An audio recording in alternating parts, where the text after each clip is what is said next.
सर्वज्ञ श्री चक्रधर स्वामी मंदिर सारगावचं याचा 8वा वर्धापन दिन या ठिकाणी आपण साजरा करत आहात। या कार्यक्रमाला अध्यक्ष म्हणून आपल्याला लाभले आहेत आदरणीय परमपूज्य परमश्रद्धेय अडसकर बाबाजी। त्यानंतर उद्घाटक म्हणून आपल्याला लाभलेले आहेत, ज्यांच्याबद्दल मी आत्ताच मॅडमकडनं ऐकलं की बाबाजी खूप छान वक्तव्य करतात। ते आदरणीय परमपूज्य परमश्रद्धेय नितीन दादा बांदकर आणि ज्यांचा आता तुम्ही प्रवचन ऐकणार आहात अशा आदरणीय परमपूज्य माधुरीताई दर्यापूरकर बणी। इथे समस्त बसलेले महानुभाव मंडळी, बंधू आणि भगिनींनो, सारगावचं या मंदिरात येण्याचा हा माझा दुसरी वेळ आहे। माझी पहिल्यांदा ज्यावेळेस मी एक चिमूरच्या कार्यक्रमाला इथून गेले त्यावेळेस आमच्या नानांनी खूप आग्रह केला, म्हणाले मॅडम एकदा तरी या मंदिराला भेट द्या, पण त्यावेळेस ते मला शक्य झालं नाही। त्यानंतर मी आमच्या कॅम्पच्या निमित्तानं या रस्त्याने गेली आणि त्यावेळेस मला वाटलं की चला एक मंदिराला भेट देऊन यावी।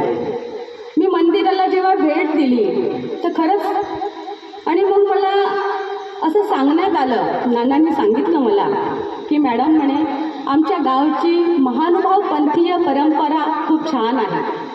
एकदा स्मरणिकेच्या निमित्तानं जेव्हा दीपक गणवीर आमच्या नागपूरच्या घरी आला होता, दीपकला आठवत असेल, आणि मला म्हणाला की मॅडम आमच्या तळोदीच्या दत्त मंदिरामध्ये आरतीला सुरुवातीला 50 लोक राहायचे, आता 5च लोक राहतात। त्याची खंत त्याने बोलून दाखवली, पण मला त्याच्यात खंत वाटलीच नाही। का? कारण आता आपण मंदिर बंदिस्त केलं आहे। आधी मंदिर सर्व धर्म समभावासाठी उघडं होतं। सगळ्या गावचे लोक, बाजाराच्या निमित्ताने आलेले लोक त्या मंदिरात उठायचे, बसायचे आणि एक सर्वधर्मीय परंपरा त्या मंदिरात आम्ही पाहत होतो। आमचंही लहानपण तिथेच गेलं, ते एक वेगळं वातावरण होतं। आणि ज्यावेळेस मला नानांनी सांगितलं की इथल्या महानुभाव पंथीयांनी प्रत्येक कुटुंबांनी असा एक वसा घेतला आहे की दर एक महिन्याला एक कुटुंबाकडे आपण ही पूजा, साफसूफ, झाडझूड आणि देवाची ही भक्ती आपण एकेका कुटुंबाकडे दिलेली आहे। हा अभिनव उपक्रम खरंच मला खूप आवडला।